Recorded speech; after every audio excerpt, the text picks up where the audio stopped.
Well, happy Tuesday, everybody. So, here I am again in a very beautiful, serene, spiritual place. I've been meditating for the past hour or so and decided, okay, let's just make a video now. So, I'm making a video now. So, today we're going to talk about Upachya and Kama houses in astrology, aka Vedic astrology, aka Jyotisha. And what are Upachya houses and Kama houses? Well, let's start with the Upachya houses. Upachya houses simply means houses that grow with time, houses that improve with time, houses that become from negative to a positive, giving a result in your life. And those houses are 3, 6, 10, and 11. So house, third house, sixth house, 10th house, and 11th house are known as Upachya houses. And Upachya houses usually like to have negative planets in there. Negative planets do very well in there because what is the job of negative planets? The job of negative planets is to teach you your lessons of the past life, to teach you karma, whether it's Rahu, Ketu, Mars, or Saturn, or even Sun. They're all here to wanting to, making you pay your debt from the past life. So what happens is when these planets come into the Upachya houses, they tend to improve with time.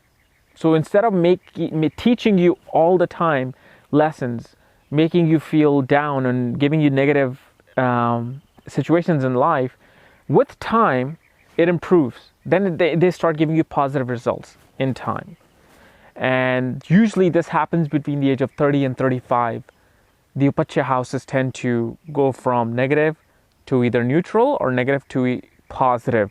Okay, and the reason why positive planets do not, even though it's good to have positive planets there, but positive planets like Moon, Venus, Jupiter, and Mercury tend to already tend to give you positive effects. But when they're in the Upachya houses, they're kind of like stuck there because they already want to give you the positive results. So might as well have them in the better houses like the Kendra or Trikona houses than Upachya houses. So negative planets tend to do very well there because they teach you lessons in the first half of your life. The second half of your life, they give you the positive effect. They said, okay, you learned your lesson. Here you go. Here's the fruits of the labor that you've been doing for the past 30, 35 years or so. Okay? Now let's talk about Kama houses. Now, what are Kama houses? Well, Kama houses, first of all, they're actually very important, especially in this day and age. Kama houses are known as the houses of desire. Kama means desire. Okay? And Kama houses are the house 3, 7, and 11. Okay, so house 3 and 11 is also Upachya as well as Kama house. Okay, because Upachya is 3, 6, 10, and 11.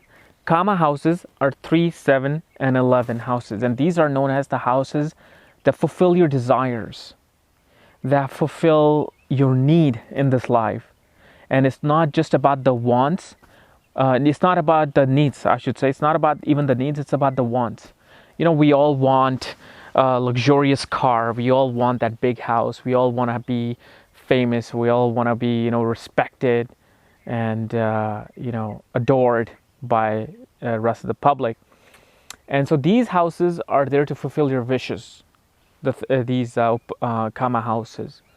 And so in Vedic astrology, people tend to give more attention to the ascendant, 5th, and the 9th house. And it's okay. Those are important houses as well. They are the pillars of Vedic astrology. But what does an individual want? Individual wants money. He wants the wife. He wants the respect and fame. Those are, in a wife, I tend to mean like being adored by the opposite sex. That's what it really means. And these houses tend to give you that. These houses tend to fulfill those desires, especially the 11th house. And so in these houses, having negative, having malefic or benefic planets tend to work very well. Okay, and 11th house is the house of gains. So 11th house gives you all the things that you need. And so this is why these are known as the houses of desires, the Kama houses, 3, 7, and 11. So it doesn't matter if you have negative or positive planets in these houses, they all tend to work well in these houses. But the thing about the 7th house is a negative planet there will always tend to, either delay the marriage or make you cheat on your partner, because it makes you very lustful within having a negative planet in this house. And the 11th house, one thing I'll tell you about the 11th house is that if you want to know that somebody is willing to cheat their business partner or willing to make money through cruel means or through clever means or illegal way of earning money, in the 11th house, whenever there's a negative planets like Mars, Saturn, and Rahu, these 3 planets always give an indication that this person either cheats the people that he's working with to gain money, or he cheats the customers to gain money. So whenever you have negative planets in these houses, 10 out of 10 times I have seen this. 100% of the time I've seen this, that this person tends to do things, the fast way. This has been my little analysis on the Upachya and Kama houses. And of course, there's a lot more detail, in my book and in my website. So if you want to know more about myths and misconception of astrology and what I'm talking about these houses, check out my link below. And if you're new to my channel, hey, subscribe above. Even if you have negative planets in the 11th house, I love you all. All right. Thank you guys.